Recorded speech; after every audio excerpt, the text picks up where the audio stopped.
ड्रामेबाजी करार दिया तो अखिलेश यादव की रथ यात्रा को नौटंकीबाजी बताया है।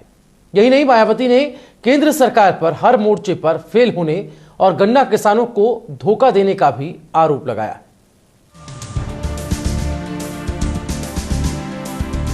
यूपी में विधानसभा चुनाव होने में भले ही करीब 6 महीने का वक्त बाकी है, लेकिन राजनीति अभी से ही चरम पर है।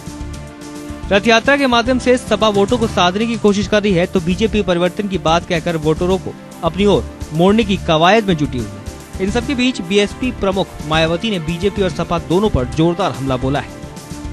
मायावती ने बीजेपी पर हमला करते हुए कहा कि जनता उनके बहकावे में न आए। उन्होंने कहा कि बीजेपी की परिवर्तन यात्रा ड्रामा है। मैं बीजेपी व इनके राष्ट्रीय नेताओं की इस खास बात का जवाब देना चाहती हूँ जो उन्होंने केंद्र में अपनी सरकार की विफलताओं पर से तथा लोकसभा के अपने चुनावी वायदों को पूरा न करने की अपनी इस नाकामी पर से पर्दा डालने के लिए अभी हाल ही में शुरू की गई अपनी परिवर्तन यात्राओं की ड्रामेबाजी के दौरान पिछले 2-3 दिनों में लगातार ये बात कही है कि उत्तर प्रदेश में बीएसपी के रहे शासन काल में भी यहाँ की जनता का विकास नहीं हुआ है, जो पूर्णतः गलत व तथ्यहीन है। प्रधानमंत्री पर निशाना साधते हुए मायावती ने पीएम पर किसान के साथ धोखा करने का आरोप लगाया। उन्होंने पीएम पर गन्ना का बकाया मूल्य का झूठा वादा करने का भी आरोप लगाया। मायावती ने केंद्र सरकार पर नाकाम होने का भी आरोप लगाया।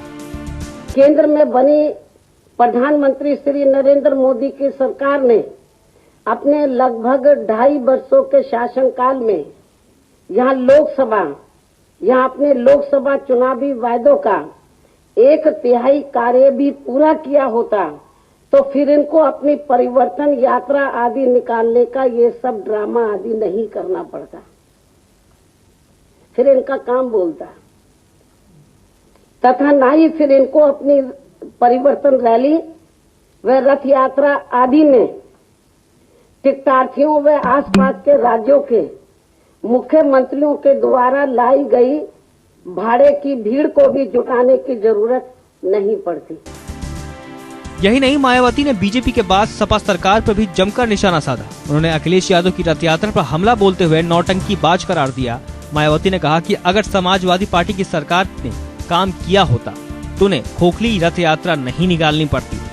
प्रदेश की जनता को गाड़ी नहीं, रोजी रोटी और काम चाहिए। प्रदेश की कानून व्यवस्था को ठीक करने के साथ साथ विकास के भी कुछ अच्छे व जमीनी कार्य करके दिखाए होते तो उन्हें भी फिर अपनी समाजवादी विकास रथ यात्रा निकालने की ये सब खोखली नाटकबाजी नहीं करनी पड़ती। कांग्रेस के साथ समाजवादी पार्टी के गठबंधन पर मायावती ने कहा कि अगर सपा गठबंधन कर लेती है तो इसका मतलब होगा कि उसने पहले से ही अपनी हार मान ली। अगर उन्होंने काम किया होता तो सहारे की जरूरत नहीं पड़ती। यह पहले से ही हार चुके हैं। हारे लोगों को जनता स्वीकार नहीं करती। Bureau report, JK 24/7 news.